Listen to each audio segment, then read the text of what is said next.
All right, sports fans, how's everybody out there doing? William Martin coming at you one more time here on YouTube with another edition of the 300 Pounds of Sports Knowledge Podcast. Now, this weekend series between the New York Mets and Atlanta Braves was one of the most anticipated series in recent years for the Metropolitans.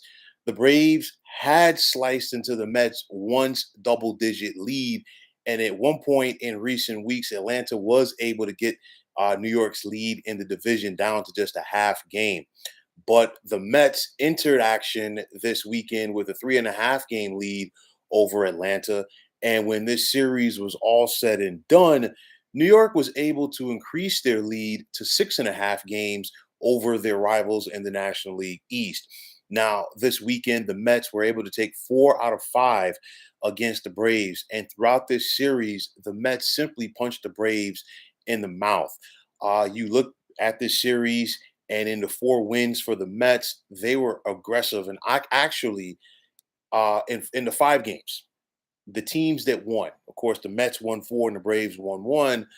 But in each game, it was a team that was more aggressive, that was able to go out there and get the victory. And obviously, in the case of the Mets, they were more aggressive 4 times as opposed to the Braves 1. The teams that really roughed up the starting pitchers early in this series, and especially for the case of the Mets, they did it a lot against this Braves pitching. And you look at this Mets lineup, and you just can't pinpoint one person. It was consistent up and down the lineup. You think about Pete Alonso, who is an MVP candidate. Francisco Lindor has, been swinging a very hot bat.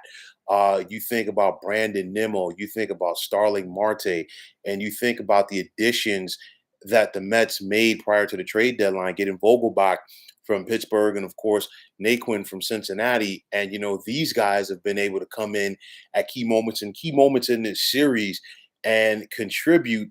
And this is a big reason why the Mets are able to go out there and take this series. On top of that, the pitching. You go back to Thursday night, and for me, Carlos Carrasco really set the tone for the Mets when he gave them a solid 6 inning performance. And of course, New York was able to go out there and win that contest by the score of 6-4. And then, of course, for this series, the rest was history. But on top of Carrasco's performance on Thursday night, you think back to the doubleheader yesterday for the Mets, and the bullpen got used in that first contest, and then you think back to it. Max Scherzer was Max Scherzer last night, 7 innings. He struck out 11. And then you get Jacob DeGrom today, 5 2/3. He was perfect and he was rolling until the end of that 6th inning, but nonetheless, still 12 strikeouts in his return. And I said, I didn't come on here and say it, but I did talk about it with people on social media. I said that the Mets needed to come out there and take 3 out of 5. And I also felt that the Mets needed to win both starts from Scherzer and DeGrom. And they did that. And obviously, instead of taking 3 out of 5, they were able to take 4 out of 5. It wasn't just a starting pitching. The Mets bullpen was solid throughout this series. No, most notably Edwin Diaz. He had 3 big saves in this series, as well as he had 4 appearances overall, and the Braves simply could not figure him out. And this is the best that Diaz has obviously pitched in a Mets uniform. This is his walk year, and historically, players, when it's when they're heading to free agency, they know they want to strike it big, and they're going to put their best foot forward. And right now, the Mets are indeed reaping the benefits of what Diaz is doing for them in the 9th inning. This series obviously, gives the Mets some breathing room. They're obviously not out of the woods in regards to winning this division. They still have 7 more with Atlanta. They have now taken 8 out of 12 from the Braves so far this season. But at the end of the day, if you're the Mets, you have to like where you are right now. Remember, the Mets dropped their first 2 out of the break. And, some people wanted to push the panic button. New York has come back and won 12 out of their last 14 games. And that all teams are going to have that 2, maybe 3 week stretch where they're clicking on all cylinders. And for the Braves, they had that earlier when they were able to cut into the Mets lead. And now it looks like the Mets are in that mode themselves because you look at it, they've taken 12 out of their last 14. You get the Grom back now, and it works like a trade. You also, pick up Vogelbach, you pick up Darren Ruff, you pick up Tyler Naquin. These were moves that they're not going to jump off the back sports pages in New York City for, the casual, baseball fan. But, the Mets brain trust of Billy Epler and Sandy Alderson, they knew what they were doing. They went out there and found guys who were going to contribute and were going to fit into this clubhouse. And that's what we're seeing so far from Vogelbach, Naquin, and of course Darren Ruff. Giving them a little bit more pop in this lineup, and that's going to be big coming down the stretch and potentially heading into the postseason for the Mets. Now, for Buck Showalter, the Mets skipper, he's pushing all of the right buttons right now, and most importantly, this team believes, and that is the biggest thing. What Buck is selling, they're buying. On top of that, you look at the fan base.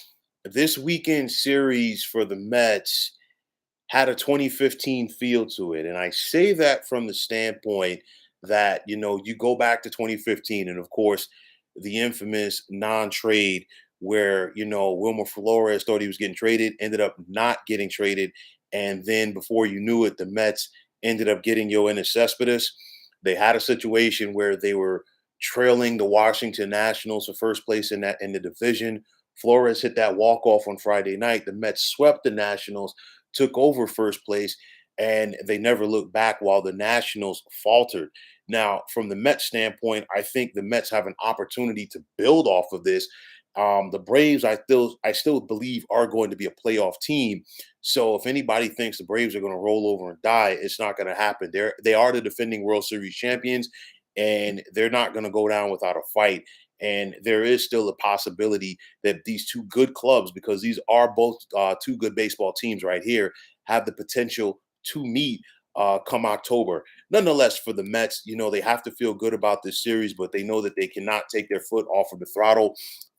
They have three at home beginning tomorrow night with the Cincinnati Reds. And this is a classic trap series. I say that because obviously the Reds are far out of it. It's been a struggle from them from the word go this season. But with that said, if you're the Mets, you can't overlook them. You have the momentum right now, and you want to try to find a way to keep that going because the Mets have a very important stretch after this. And I said coming into this month, August was going to be a make or break month for the Mets. You think about that, three with the Reds, then after that, three at home this coming weekend with the Philadelphia Phillies, and Philadelphia is playing some good baseball right now. Granted, they beat up on the Washington Nationals, but with that said, you still take the wins any way you can get them. But then after that, the Mets hit the road for 10 big games, four in Atlanta with these same Braves, and the Braves are going to be seeking revenge. Four at Citizens Bank Park with the Philadelphia Phillies, and then two in the Bronx against the New York Yankees. There are going to be some people that will say coming down the stretch after that that the Mets might have one of the easiest schedules in baseball. You throw that out because even when you're playing bad teams late, typically, the youngsters on those teams, they're trying to make a name for themselves, and the veteran players are trying to keep a spot on that roster, if not get a spring training invite for somebody else. So you can't simply just put on your cleats and go out there and think that you're going to go and get a dub. You got to bring it every single day. But luckily for the Mets, they have a quality manager in Buck Showalter who has this team prepped every day, and in some cases, like yesterday, twice in one day. And if you're Steve Cohen, the Mets principal owner, this is what you want. You want important games in August, September, and October. You want your fan base to be out there and supporting this team like they did this weekend, and for the most part, like they've done all season long. But at the same time, you have to give them a product that they will come out there and support. And Cohen and his brain trust are doing that so far this season for the Mets. So if you're the Mets, you have to be very happy with what you were able to accomplish this weekend against a very good team. You know that you still have some work ahead of you, but you put yourself in a big time position to win the NL East for the first time since 2015. And of course, the Mets are hoping for bigger and brighter things come October. But make no mistake about it, this team has been answering the bell all season long, and they did it once again this weekend at home against Atlanta. So, folks, that is going to wrap it up. And as always, I want to take this time out to thank you for tuning into the 300 Pounds of Sports Knowledge podcast here on YouTube. I want to take the time out to thank all of you fine folks out there for tuning in. And if you have not already, please feel free to subscribe to this channel. Now, if you're on Twitter, please feel free to follow me at 300 Pounds of Sports. And like I always say, if you follow me, it'll be my pleasure to follow you right back. There's also the sports discussion group on Facebook at the Sports Depot 365. You can check it out. Drop a line and be a part of one of the better sports debating sites going on social media. So, once again, fine folks, my name is William Martin. I am signing off, saying take care and have yourselves a wonderful day.